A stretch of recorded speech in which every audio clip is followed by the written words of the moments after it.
Baik ya, Bismillahirrahmanirrahim. Assalamualaikum warahmatullahi wabarakatuh. Waalaikumsalam warahmatullahi wabarakatuh. Selamat siang ya, salam sejahtera untuk kita semua. Bu Ira, kita sampai ke UAS berapa kali lagi ya? Dikurangi Lima hari kali ini. lagi, lima kali lagi. Berapa kali lagi? Lima Iya, kali lagi. Berarti 6 kali dengan ini ya. ya. Ya, nanti kita terakhir di pidana. Eh, saya ingin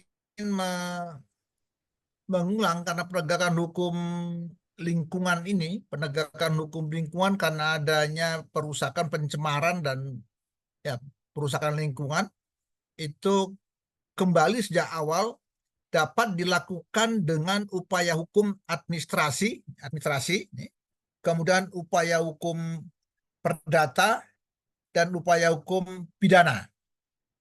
Nah, inilah perangkat hukum yang dapat dikenakan, dapat digugakan untuk katakanlah menindak para pencemar atau perusak lingkungan kan itu. Sebagai warga negara Indonesia, Bapak Ibu bisa berperan ya dalam penegakan hukum lingkungan ini. Kalau dalam penegakan hukum administrasi seperti yang sebelumnya, ini ada dua jalur. Yang satu jalur eksekutif, yaitu pemerintah. Yang kedua jalur yudikatif. Kalau di jalur eksekutif, Bapak Ibu kita tidak bisa berperan ya, karena ini menjadi kompetensinya dinas atau Kementerian Lingkungan. Jadi secara umum setiap menteri atau pejabat yang mengeluarkan izin wajib melakukan pengawasan. Wajib ya, wajib melakukan pengawasan dan katakan andai kata ada pelanggaran dalam ketentuan perizinannya, maka dapat dilakukan tindakan itu. Nah, kalau kita bicara lagi penegakan hukum administrasi oleh eksekutif, maka ketika izin telah dikeluarkan baik oleh menteri kalau tingkat pusat, gubernur ataupun wali kota ataupun bupati, nah berarti dia telah melalui syarat-syarat persyaratan yang ditetapkan. Kalau memang usahanya cukup besar terhadap lingkungan, udah tidak terlalu luas, maka pakai UKL UPL. Nah, kemudian setelah ada izin lingkungan, maka barulah turun berbagai macam perizinan. Nah, ini kita Indonesia ini memang belum ada izin terpadu ya. Izin lingkungan adalah pintu masuk dari usaha yang berkaitan dengan lingkungan. Izin perdagangan nanti, umpamanya izin pengangkutan, macam-macam lah izinnya itu setelah izin lingkungan itu. Nah, oke, ketika satu usaha atau corporate telah mendapatkan legalitas, artinya diizinkan dan dia telah beroperasi, maka dalam izin itu ada persyaratan yang dicerahkan. Korporat atau usaha itu tidak boleh melanggar hukum. Nah, itu secara umum, tidak boleh melanggar hukum. Atau ada persyaratan khusus.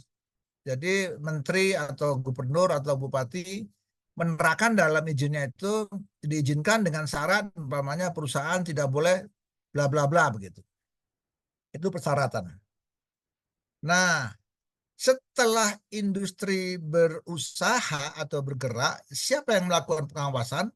Setelah izin keluar, maka ada pejabat pengawas lingkungan yang berkali-kali saya katakan, pejabat pengawas lingkungan yang ini rupanya belum optimal ya. Tidak semua daerah punya pejabat pengawas lingkungan. Apa konsekuensinya? Karena tidak maksimalnya ada, tidak efektifnya pejabat pengawas lingkungan, maka hampir pengawasan itu tidak pernah dilakukan pengawasan secara rutin dan sistematik. Yang terjadi adalah pengawasan ketika telah terjadi insiden, telah terjadi pencemaran, telah terjadi perusakan. Barulah dinas lingkungan kalang kabut. Jadi dinas lingkungan ini bagikan bekerja seperti mobil pemadam kebakaran atau dinas pemadam kebakaran. Setelah kebakaran baru dia turun. Seharusnya kan tidak. Begitu izin setelah dikeluarkan oleh pejabat yang berwenang, maka izin itu harus diawasi. Siapa pengawasnya? Pejabat pengawas lingkungan itu yang mengawasi. Itu harus dilakukan secara periodik dan insidentil, jangan secara periodik yang telah diketahui oleh perusahaan. Mendadak pengawasannya sidak ya. Pengawasan secara mendadak gitu.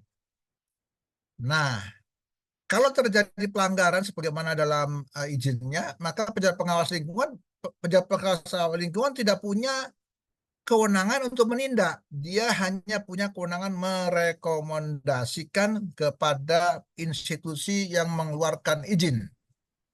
Katakanlah pejabat pengawas lingkungan tingkat pusat, maka dia merekomendasikan kepada menteri. Pejabat pengawas lingkungan tingkat provinsi kepada gubernur dan kabupaten kota, bupati dan wali kota. Dia hanya merekomendasikan bahwa perusahaan X cukup di checklist saja telah melanggar ketentuan sebagaimana yang ditetapkan umpamanya. Dia tidak mengatur pembuangan limbah B3-nya umpamanya. Dia tidak menggunakan instalasi pengolah limbah atau IPAL, atau IPAL-nya tidak difungsikan dan sebagainya sehingga terjadi pencemaran. Nah, atas rekomendasi itu maka pejabat yang mengeluarkan izin dapat memberikan sanksi administratif. Nah, ini terakhir itu. Sanksi administratif ini yang paling mudah, yang paling ringan adalah peringatan atau penghentian sementara atau umpamanya melakukan perbuatan tertentu sampai ke pembekuan dan pencabutan izin. Itu di Undang-Undang 32. Di Undang-Undang Cipta Kerja ditambah pemerintah dapat menetapkan denda lingkungan untuk pemulihan. Denda lingkungan untuk pemulihan. Jadi kalau udah rusak, maka perusahaan oleh pejabat yang melakukan izin disuruh membayar sejumlah uang untuk memulihkan lingkungan yang telah rusak. Dalam praktek, saya juga nggak tahu kenapa Kementerian Lingkungan Hidup tidak pernah menggunakan haknya, kewenangannya yang telah ditentukan dalam Undang-Undang Cipta Kerja. Dia selalu mengajukan gugatan ke pengadilan agar hakim menjatuhkan putusan perusahaan diberi denda untuk memulihkan lingkungan. Jadi kan prosesnya agak panjang kalau di pengadilannya. Kalau langsung saja oleh eksekutif, kan dia bisa lebih cepat gitu kan, lebih cepat dibandingkan oleh pengadilan. Tapi dalam pengalaman saya, Kementerian Lingkungan selalu mengajukan gugatan ke pengadilan dan mohon agar perusahaan yang mencemar atau merusak diberikan sanksi denda atau ganti rugi untuk memulihkan lingkungan. Nah, ini harusnya kewenangan ini digunakan oleh Kementerian Lingkungan agar lebih cepat lingkungan itu dipulihkan gitu. Nah, itu dari aspek penegakan hukum administrasi oleh eksekutif. Jadi peran kita warga masyarakat ya hanya sekedar kalau ada kejadian umpamanya industri itu mengolah limbah atau mencemari lingkungan, kita hanya melaporkan aja. Karena ini betul-betul kewenangan dari kementerian atau instansi terkait terhadap lingkungan hidup. Masyarakat tidak punya peran sama sekali di penegakan hukum lingkungan administrasi oleh eksekutif. Nah, berbeda dengan penegakan hukum administrasi oleh eksekutif. Nah, kalau eksekutif ini diajukan ke pengadilan TUN, dan peran kita sebagai warga negara bisa sebagai penggugat di situ.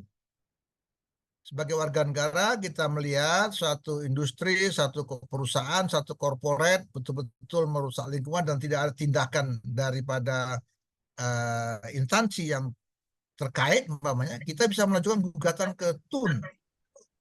Gugatan TUN itu yang dituntut adalah pembatalan basicingnya, pembatalan basicing atau izinnya. Nah, itu yang dituntut di peradilan TUN. Jadi kan berbeda dengan penegakan hukum administrasi oleh eksekutif. Dia dapat menjatuhkan sanksi sendiri, teguran, penghentian sementara, pemindahan, pembekuan, kemudian pencabutan izin atau denda lingkungan. Nah, tapi kalau di TUN kita hanya bisa meminta agar pengadilan TUN membatalkan izin yang telah dikeluarkan oleh pejabat yang mengeluarkan izin karena ternyata perusahaan itu telah merusak atau mencemari lingkungan. Itu dapat itunya.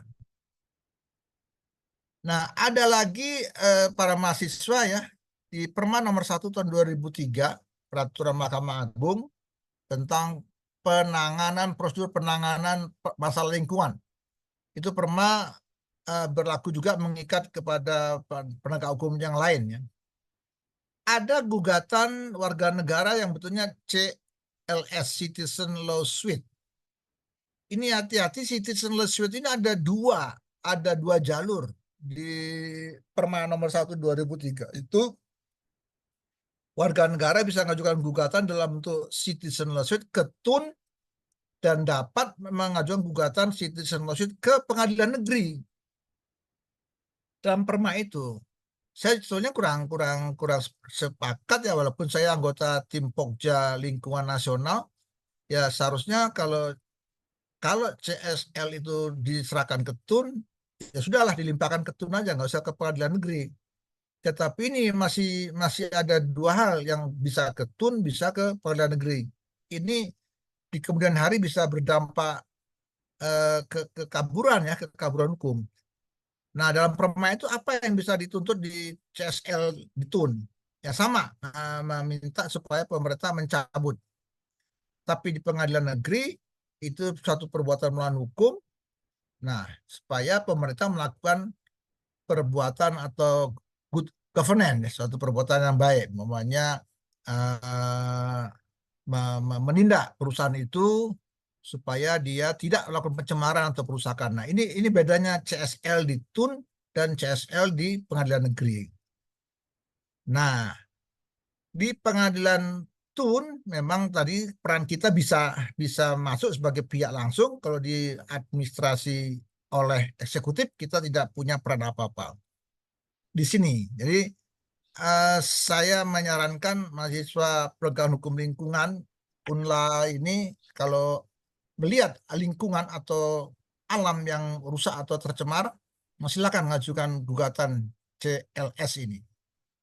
Syarat CSL itu harus mengajukan somasi dulu. Jadi itu satu prosedur. Dulu praktek CSL awal-awal itu tidak ada somasi. Tapi Mahkamah Agung melihat praktek di common law bahwa CSL itu harus melakukan somasi. Kalau saya tidak salah, somasi dilakukan dalam 1 bulan kalau nggak salah.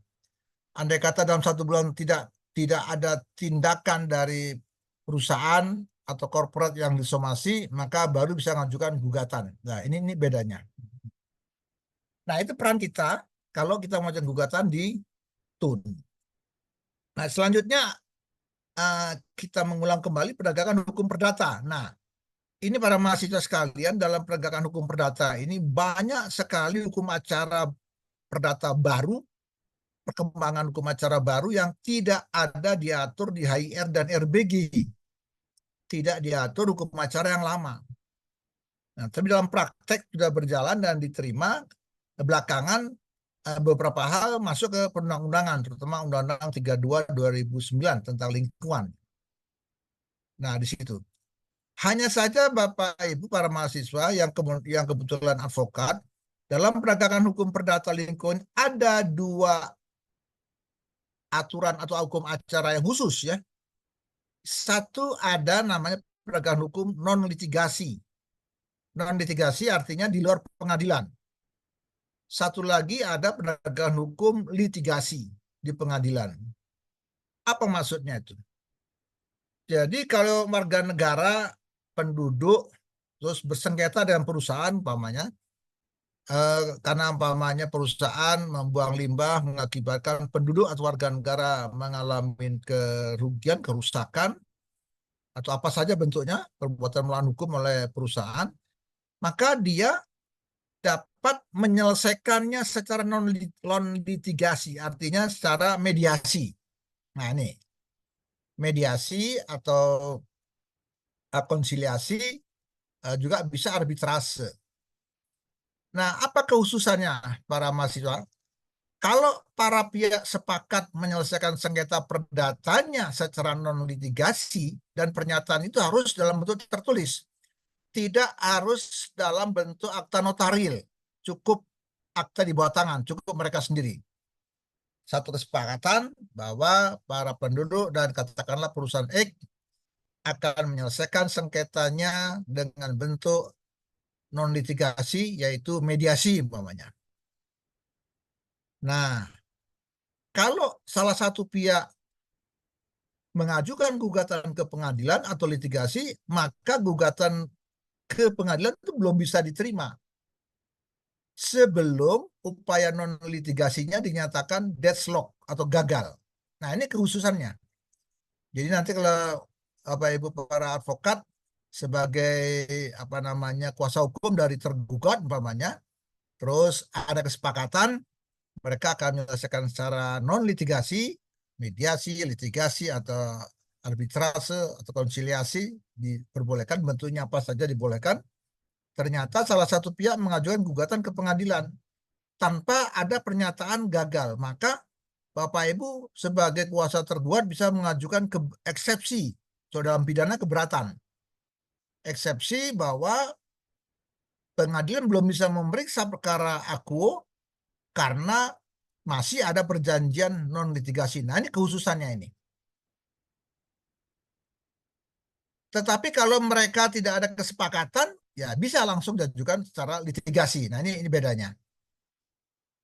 Ini tidak diatur dalam hukum acara perdata yang lama ya. Hukum acara perdata yang lama, ya siapa saja kalau mengajukan gugatan ya boleh, langsung boleh. Tapi di lingkungan kalau mereka sepakat secara non litigasi, maka gugatan ke pengadilan atau litigasi belum dimungkinkan atau belum boleh. Nah, ini kekhususan. Nah, kemudian Bapak Ibu dalam hukum acara perdata lingkungan ini banyak hal-hal baru yang menjungkir balikkan hukum acara perdata konvensional. Saya katakan gitu kan ya. Banyak hal-hal baru yang menerobos atau menjungkir balikkan hukum acara konvensional. HIR RBG dan kadang kita gunakan RV itu kan peraturan dibuat oleh orang Belanda sejak tahun 1916-an kurang lebih ya, digunakan di daerah Indonesia oleh penjajah Belanda, dan sampai saat ini belum ada perubahan sehingga di sana sini terjadi peraturan-peraturan baru dalam berbagai perundang-undangan. Nah, dalam masalah lingkungan ini terjadi perkembangan yang amat pesat yang tidak diatur oleh HIR. Pertama tadi CSL dari Citizen Lawsuit itu tidak diatur awalnya itu kan. Sehingga pada periode gugatan awal-awal, hakim-hakim yang malas berpikir, hakim-hakim yang tidak progresif, itu selalu menyatakan gugatan tidak dapat diterima atau need on fund click verklar. Dengan alasan gugatan CSL tidak diatur dalam hukum acara perdata. Nah, ini hakim-hakim yang malas berpikir nih. Yang nggak diatur karena belum ada. Apakah belum ada terus tidak diperiksa? Ini hakimnya salah besar ya. Harusnya hakim yang seperti ini oleh Bawas atau KY itu mendapatkan sanksi agar dia belajar dulu ke UNLA 1 semester khusus untuk penegakan hukum lingkungan ya Bu Ira. Disuruh ikut ke UNLA untuk belajar penegakan hukum lingkungan. Karena sesuai dengan pokok undang-undang pokok kehakiman, hakim dilarang menolak perkara dengan alasan tidak ada hukumnya atau tidak terang. Berarti dia harus menyelesaikan perkara, bukan dengan tidak menerima kan. Citizen lawsuit ini pertama kali diterima oleh mantan wakil ketua Mahkamah Agung, dulu beliau hakim di Jakarta Selatan, Dr. Andi Samson Nganro.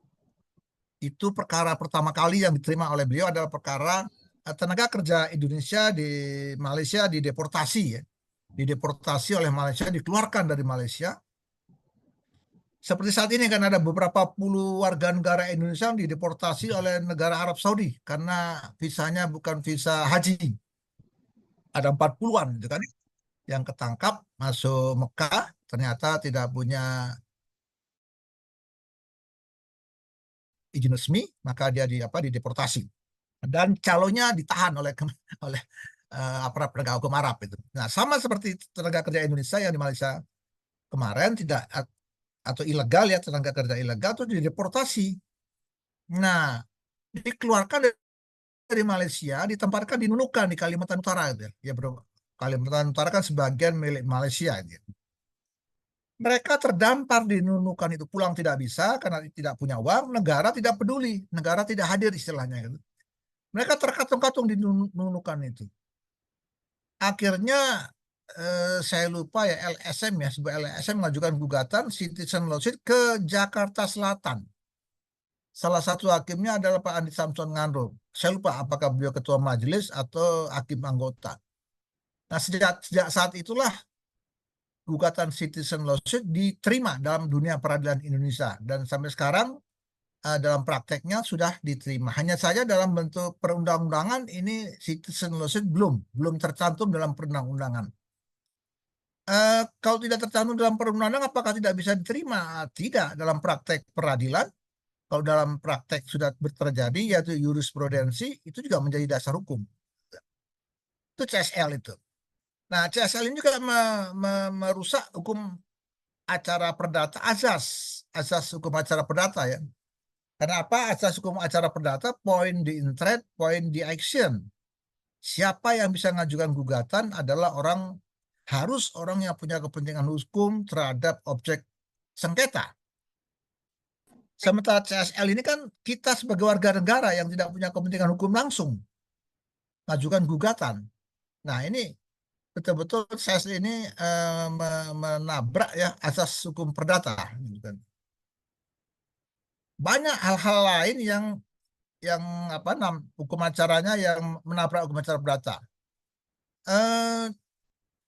Asas hukum perdata pasal 131, barang siapa yang mengajukan atau mendaku memiliki sesuatu atau mengajukan gugatan, maka dia harus membuktikan. Ini dalil, asas ini.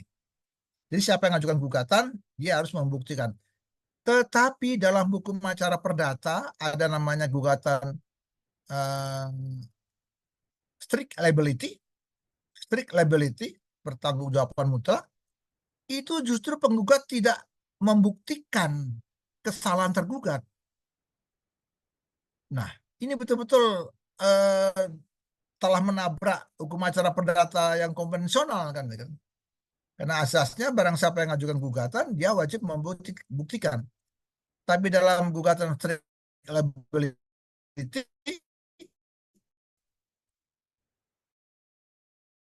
khusus untuk tiga, kemudian menghasilkan B3 atau membawa masuk atau mengeluarkan B3 dalam industri itu bisa diajukan gugatan strict liability. Atau perusahaan itu telah melakukan perusakan atau pencemaran besar terhadap lingkungan. Nah, ini strict liability ini tidak perlu membuktikan penggugat. Nah, ini luar biasanya hukum acara lingkungan ini. Dan ini telah diterima dalam bentuk perundang-undangan, yaitu Undang-Undang 32 2009 tentang lingkungan itu. Nah, itu strict liability. Nah, ini dua hal tadi baru yang citizen lawsuit, kemudian strict liability itu yang menabrak hukum acara perdata. Ada lagi hukum acara perdata yang lebih radikal, itu justru pada asasnya hakim dalam menjatuhkan putusan harus minimal ada bukti ya. Dalam perdata juga dua alat bukti. Nah, dalam gugatan precautionary principle, ini hakim dapat menjatuhkan putusan demi melindungi lingkungan walaupun tidak ada alat bukti tentang itu. Nah, ini yang luar biasanya nih hukum acara lingkungan ini. Precautionary principle ini. Jadi hakim dapat menjatuhkan putusan sekalipun tidak ada bukti, umpamanya. Berkali-kali saya contohkan kasus yang sering, kalau di Indonesia memang belum pernah, tapi di India, di Taj Mahal. Taj Mahal adalah satu gedung yang menjadi 8 keajaiban, sekarang lebih ya, 8 keajaiban dunia. Itu satu gedung putih, masjid ya, kalau nggak salah itu masjid. Nah, di sekitar Taj Mahal itu berdiri perusahaan-perusahaan atau industri-industri, dan setiap saat mengeluarkan asap dari cerobongnya, mengeluarkan asap ke udara. Nah, LSM India mengajukan gugatan kepada pengadilan ya India Delhi agar diperintahkan industri itu pindah dari sekitar Taj Mahal karena dikhawatirkan akan merusak gedung Taj Mahal sebagai 8 keajaiban dunia. Di persidangan tidak ada ahli yang dapat memastikan bahwa asap dari cerobong industri di sekitar Taj Mahal itu dapat merusak gedung Taj Mahal. Tetapi hakim berdasarkan asas precautionary principle, kehati-hatian, hakim punya asas juga, hakim lingkungan yaitu in dubio pro natura. Hakim harus mementingkan atau mengutamakan kepentingan lingkungan. Itu asas juga dipakai hakim lingkungan, asas in dubio pro natura.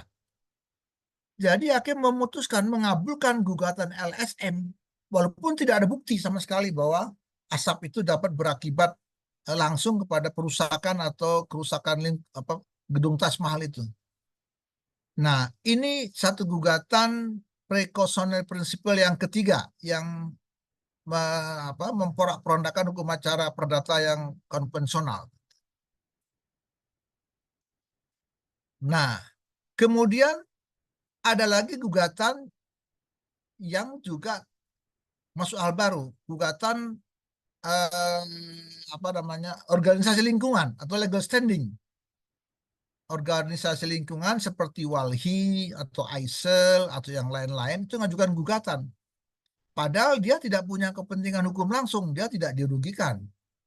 Dia tidak ada umpamanya tanahnya yang rusak, hewannya yang mati, atau rumahnya yang rusak, dan sebagainya.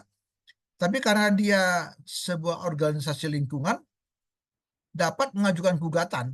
Nah, ini juga satu hal yang melanggar asas hukum acara yang lama, yang tadi saya katakan point di interest, point di action.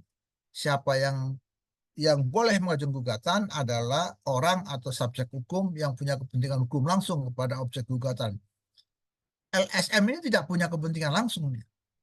Tapi ada syarat. LSM yang bisa mengajukan gugatan adalah LSM yang anggaran dasarnya dan anggaran rumah tangganya memang menyatakan bahwa LSM ini berkecimpung dalam bidang lingkungan. Nah, ini syarat pertama. Syarat kedua adalah LSM ini telah bergerak atau beroperasi minimal 2 tahun di Indonesia. Nah, sekarang sudah banyak diterima gugatan oleh LSM ini, oleh pengadilan. Awalnya hakim-hakim yang konvensional dulu itu bukan menolak, menyatakan gugatan tidak dapat diterima karena gugatan LSM ini tidak diatur dalam hukum acara perdata. Nah, ini hakim-hakim konvensional dulu tidak dapat menerima gugatan secara organisasi lingkungan.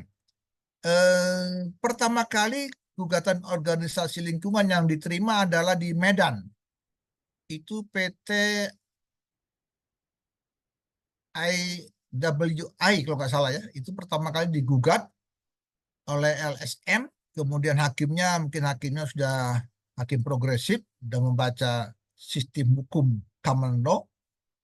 Akhirnya gugatan itu diterima, walaupun sebelumnya berkali-kali gugatan LSM atau organisasi lingkungan itu tidak dapat diterima oleh hakim yang lain. Tapi oleh hakim Medan, saya lupa siapa hakimnya itu, diterima. Nah, sejak itulah gugatan LSM dapat diterima di Indonesia.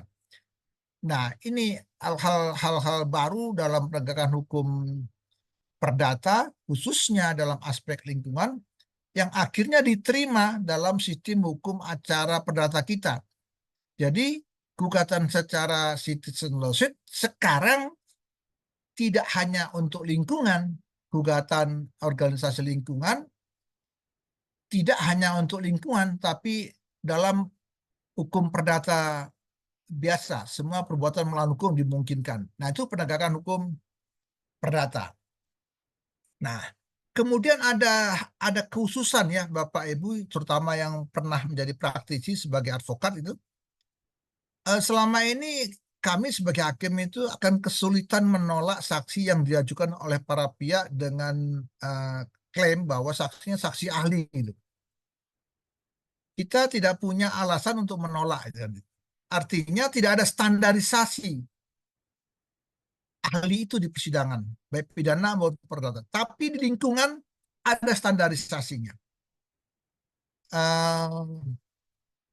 Pak wartawan barangkali yang sebagai advokat ya, seringkali bahwa hakim tidak berani menolak yang dihadirkan, seseorang dihadirkan dengan katakanlah labeling ahli gitu. Karena kadang-kadang dihadirkan tuh nggak ahli-ahli amat gitu. Ahli-ahli amat. Karena saya kayak seperti saya mamanya udah puluhan tahun di pengadilan, kalau ahli dalam hukum acara perdata nggak usah dijelaskan, kami lebih tahu kan gitu. Cuman karena dihadirkan para pihak, ya apa boleh buat, kami tidak bisa menolak. Nah, dalam Perma nomor 1 tahun 2003 tentang penanganan perkara lingkungan hidup oleh hakim, itu diatur ahlinya di dalam lingkungan. Dia betul-betul harus punya ahli, sebagai ahli. Sebagai apa umpamanya? Dia publikasi ilmiahnya tentang lingkungan. Dia telah berapa kali melakukan penelitian tentang lingkungan. Kemudian katakanlah dia punya buku tentang lingkungan. Atau dia sebagai pengajar lingkungan udah berapa tahun di universitas itu. Nah, kalau belum memenuhi syarat yang ditetapkan oleh Perma nomor 1, ya mohon maaf nanti Pak wartawan saksinya akan ditolak oleh hakim lingkungan. Karena belum memenuhi standar kualifikasi sebagai ahli dalam perkara lingkungan ya. Ini dalam perkara lingkungan. Jadi dalam perkara lingkungan ini Mahkamah Agung mengeluarkan standarisasi untuk ahli itu. Jadi nggak semua orang bisa hadir di persidangan dengan mengklaim dirinya sebagai ahli gitu. Nah ini bedanya. Jadi nanti kalau Bapak Ibu menghadirkan ahli di persidangan terhadap sengketa lingkungan, maka harus dibaca dulu Perma nomor 1 tahun 2003, syarat-syarat itu apakah betul ahli yang Bapak Ibu hadirkan itu telah memenuhi syarat. Gitu. Sudah adakah publikasi ilmiahnya, artikel dalam jurnal tentang lingkungan, buku-buku yang ditulis tentang lingkungan, atau dia pengajar di kampus dengan mata kuliah hukum lingkungan atau penegakan hukum lingkungan sekian tahun dan sebagainya. Nah, ini persyaratannya. Nah, ini kekhususannya dalam penegakan hukum lingkungan. Nanti Bapak Ibu bisa, ini di buku saya kemarin yang dari Sumo, seharusnya Bapak Ibu sudah paham ini karena sudah meresumo ya. Kalau sudah meresumo berarti ada indikasi telah membaca kan gitu. Nama meresumo membaca kan gitu. Cuman kadang-kadang lupa, itu wajar lah. Cuman jangan terlalu banyak lupanya. Yang diresumo satu buku lupa semua, nah ini kacau nih. Tapi kalau lupa ingat bab 1, bab 2 lupa, bab 2 lupa, bab 3 setengah ingat, ya lumayan lah itu kan. Nah, coba kita masuk lagi ke penegakan hukum pidana. Ini harusnya di sesi terakhir, tapi dalam kali ini kita gambarkan secara umum.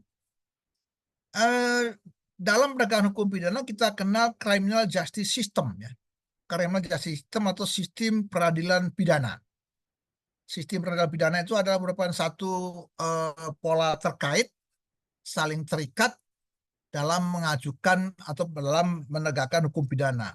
Di mana criminal justice system itu dimulai dari penyidik, baik penyidik Polri maupun penyidik PPNS, penyidik pegawai negeri sipil, kemudian dilanjutkan ke kejaksaan dalam hal penuntutan, kemudian diserahkan ke pengadilan, disidangkan oleh para hakim. Situ ada panitera pengganti, ada jurusita. Selanjutnya dihukum, dieksekusi oleh jaksa, kemudian ditempatkan di lembaga pemasyarakatan. Nah, selama dalam proses sebelum diputus ditempatkan di rumah tahanan negara. Ini namanya sistem. Dan dengan undang-undang advokat yang baru, maka advokat masuk kategori daripada penegak hukum. Nah, sini criminal justice system. Penyidik PPNS lingkungan, dia tidak perlu berkoordinasi terhadap Polri ketika dia melakukan penyidikan. Dia langsung mandiri. Ini bedanya. Kemudian ketika dia selesai melakukan penyidikan dan pemberkasan dalam bentuk berita acara, penyerahan berita acaranya bisa langsung diserahkan kepada jaksa tanpa melalui penyidik Polri. Ini ada 3 undang-undang yang kontradiktif. Bapak Ibu kalau berminat menulis tesis tentang ini bagus juga itu. Jadi kalau tesis itu Bapak Ibu ada permasalahan hukum, das Solon dan das Sein. Law in book, law in the book, law in the action. Jadi ada kesenjangan antara aturan dan praktek yang seharusnya dan senyatanya gitu.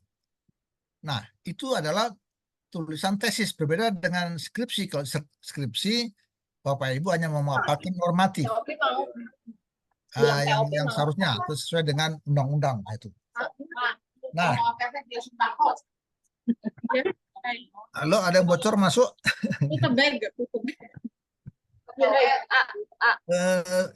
Siapa yang masuk ini?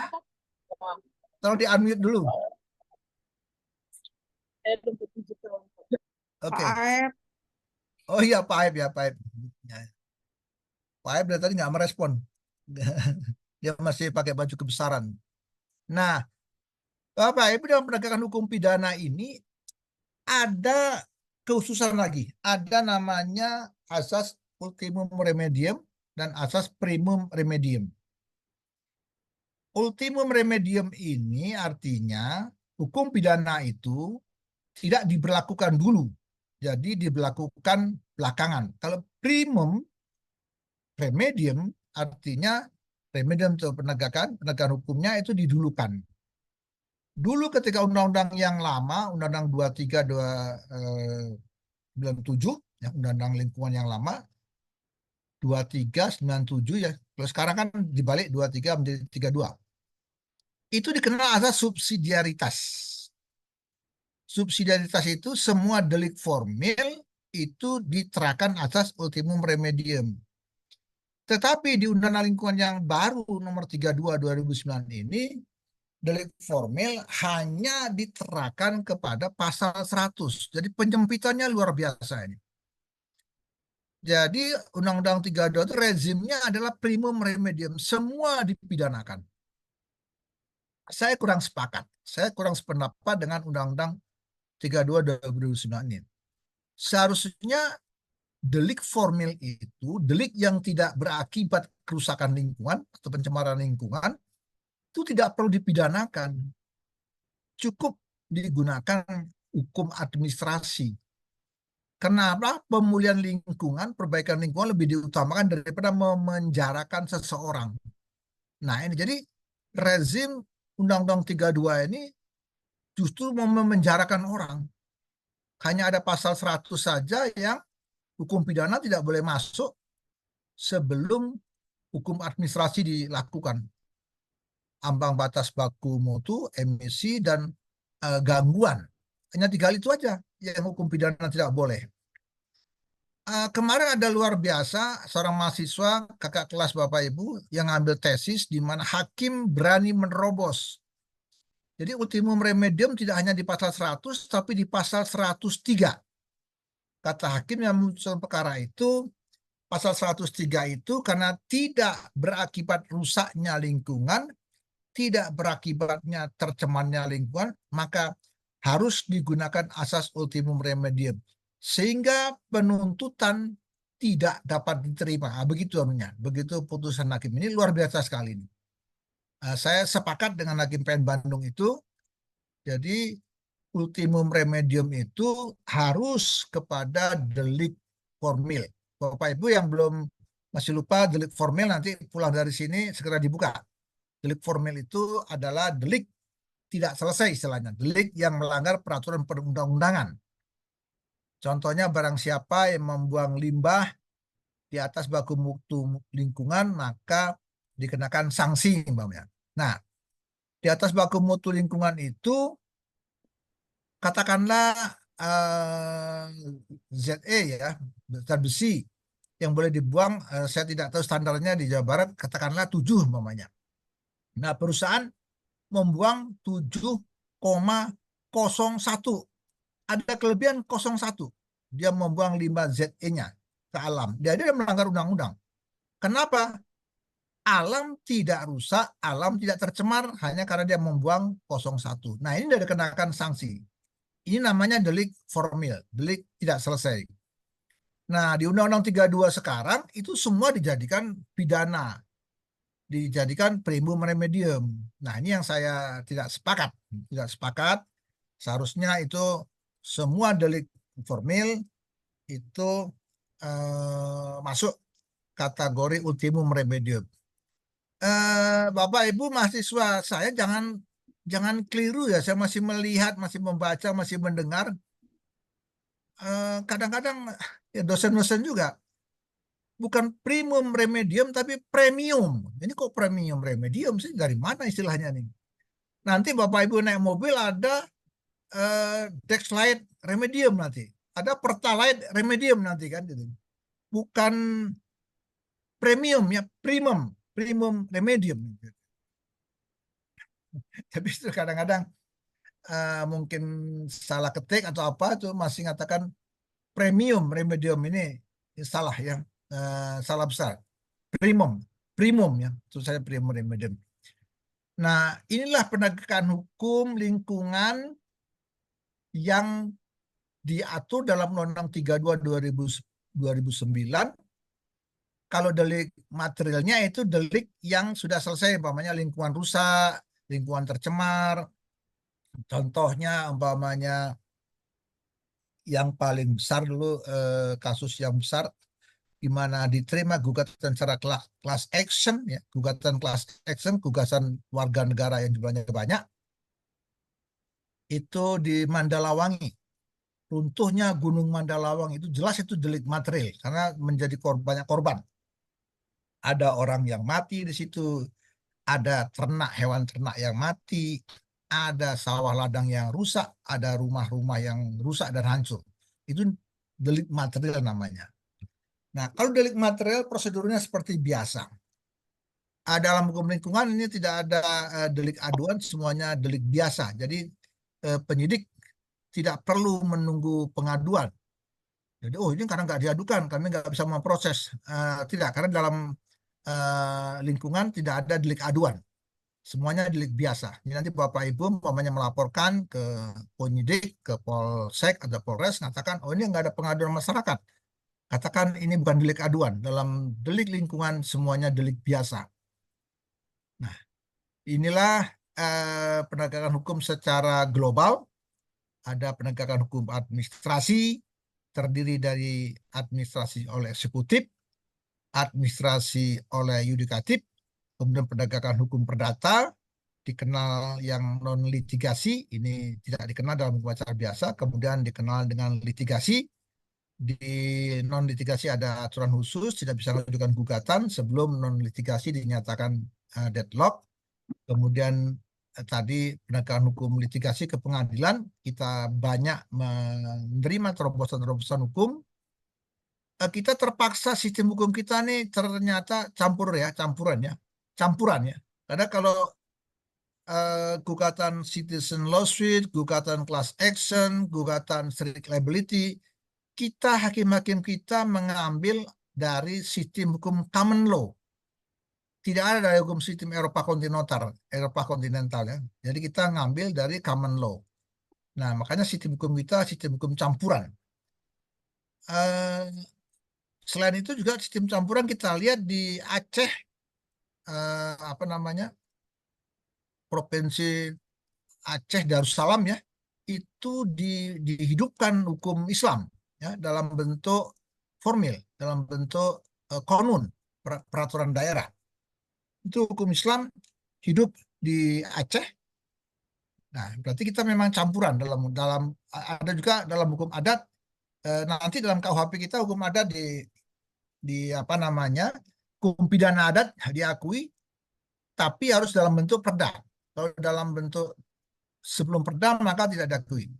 Ini menurut saya kemunduran KUHP kita, karena sebelum KUHP hakim-hakim Bali juga banyak menggunakan hukum adat ya. Banyak itu artinya lebih dari dua.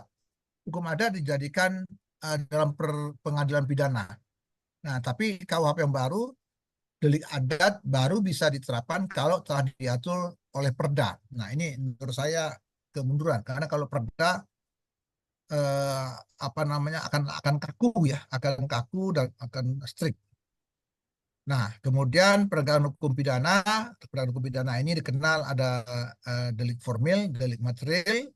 Kalau delik material dikenakan asas primum remedium, bukan, kembali saya katakan bukan premium ya, primum remedium. Kemudian delik formil khusus pasal 100 delik atau asas ultimum remedium. Dalam perkembangannya ada beberapa hakim yang telah menerobos yang bisa dikenakan asas ultimum remedium bukan hanya pasal 100 seperti diatur dalam Undang-Undang 32 2009, tetapi dalam pasal 103 juga digunakan delik formil. Izin 103 itu izin limbah, izin pengelolaan limbah, izin pengelolaan limbah B3. Itu dalam putusan hakim itu juga harus dikenakan delik delik formilnya harus dikenakan asas ultimum remedium, tidak bisa digunakan hukum pidana. Oke, Bapak Ibu, saya stop share-nya dulu supaya kita ketemu semua. Nah, Bu Ira, berapa waktu lagi kita? Setengah jam. Jangan sampai jam 2, Pak. Oh, masih lama ya? Oke. Masih ada yang mau didiskusikan? Halo Pak Ibu, Pak Dion biasanya, Pak Aryono mangga, Sungguh Raja silakan. Ya, Ya, di pendengar. Pak Dion ya, silakan ya. Pak Eka silakan ya. Ya, Prof. Ya, silakan. Untuk PPNS itu Ya, PPNS. gimana, Prof, untuk kita jadi penyidik PPNS? Oh, untuk syarat-syarat. Ya, Prof. Oh ya, iya.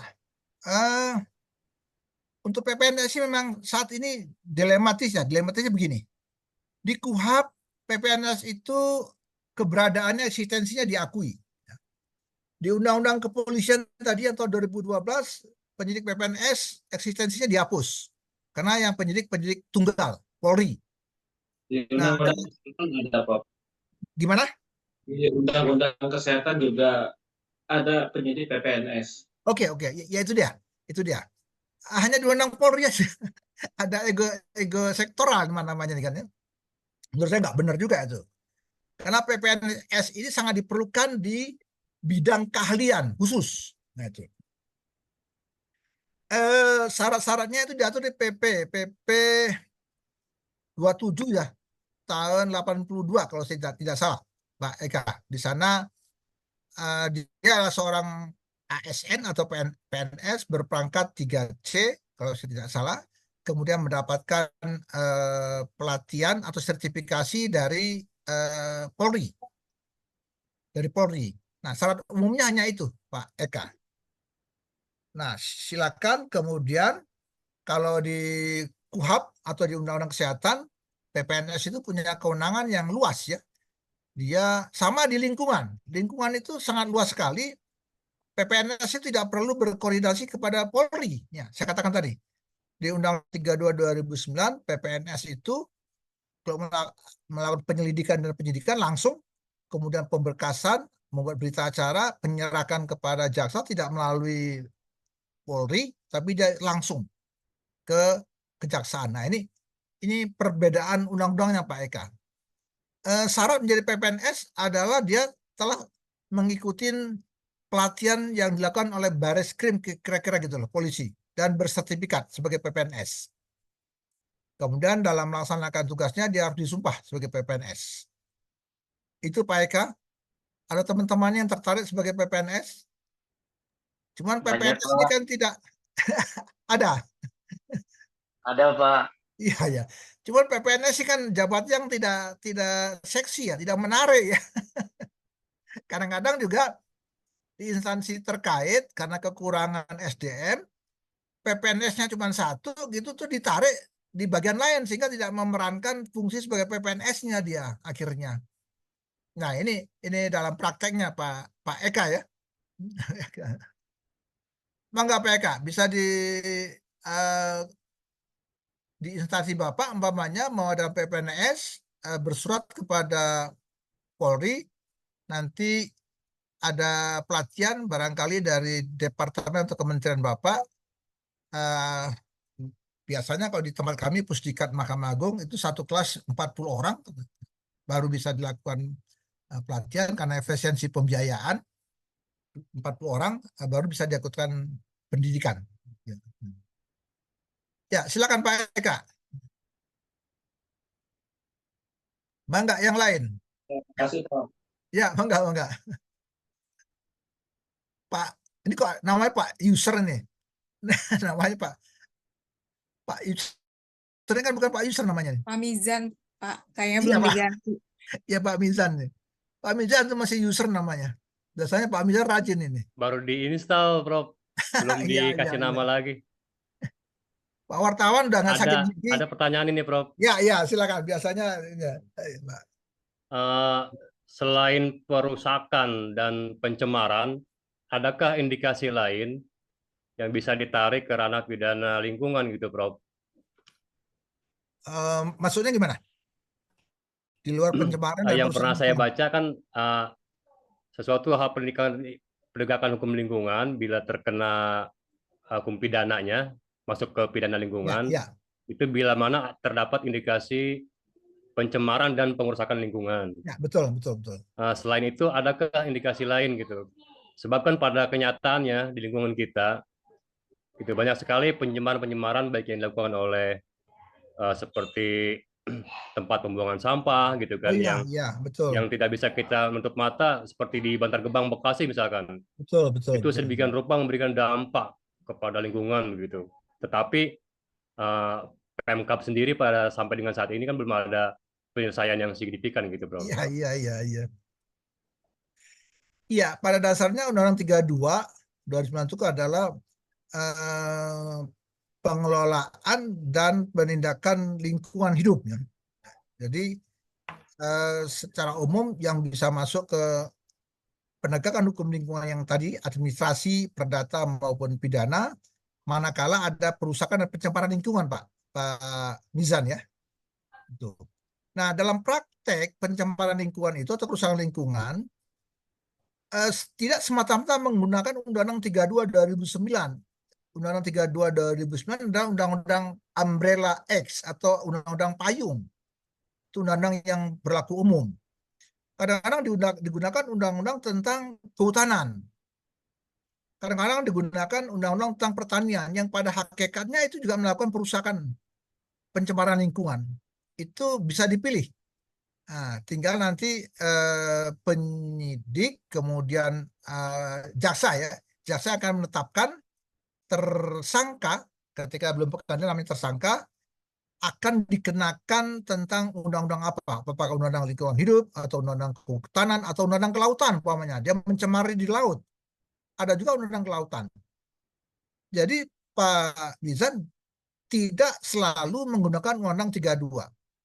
Undang-undang terkait yang berkaitan dengan pencemaran dan perusakan lingkungan bisa digunakan.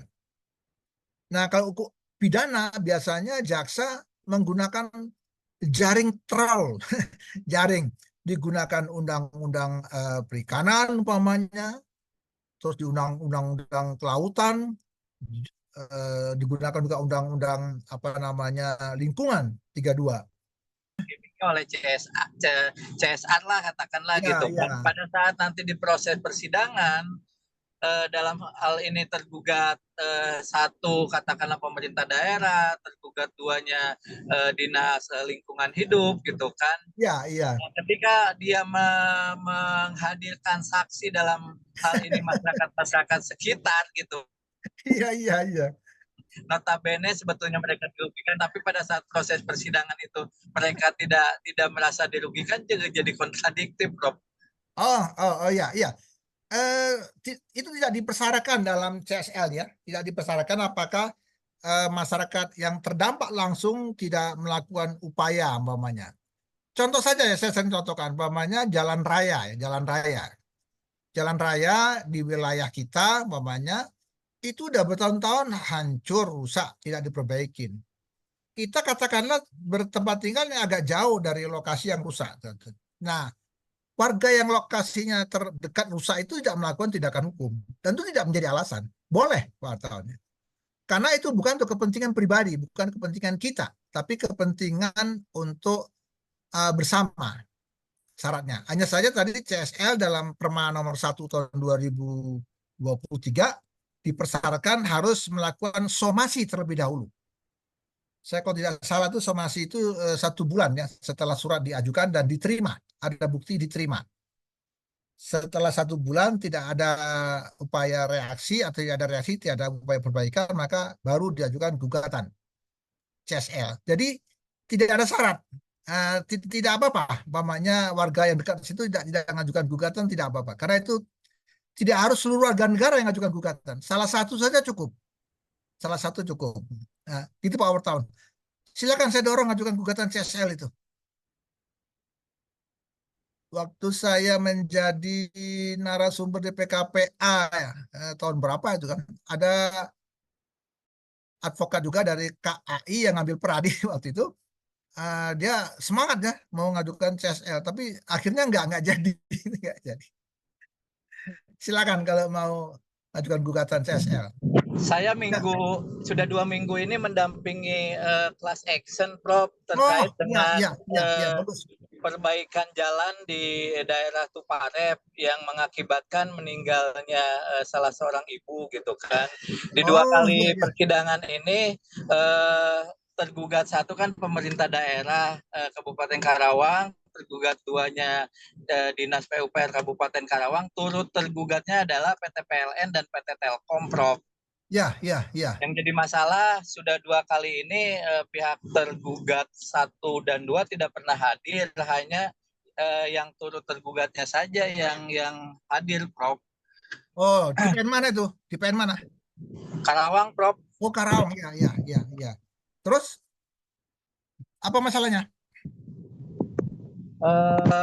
Pembangunan proyek drainase yang dikerjakan asal-asalan yang mengakibatkan pertama adalah kematian salah satu warga Kelurahan Adiarsa Timur dan terganggunya komplek pertokoan di Pasar Johar, Prof. Ya. Oke, hakimnya bisa diingatkan karena ini sidang pertama ya. Sidang pertama itu kan ada pilihan hukum nanti kan secara ekot atau secara manual ya. Nah, kalau ada salah satu datang, seharusnya nggak perlu menunggu. Dalam HIR itu diatur setelah dipanggil secara sah dan patut, dia tidak datang, maka hakim dapat memanggil kembali. Dapat itu berarti bisa iya, bisa tidak usah dipanggil lagi. Tapi dalam praktek dipanggil lagi. Nah, itu ada hakim yang memanggilnya berkali-kali. Tolong diingatkan Pak Warta, sebagai advokat, saya punya hak, punya kepentingan bahwa kehadiran tergugat itu tidak menjadi penting karena sudah dipanggil secara sah dan patut. HIR hanya mengatur dapat dipanggil sekali lagi.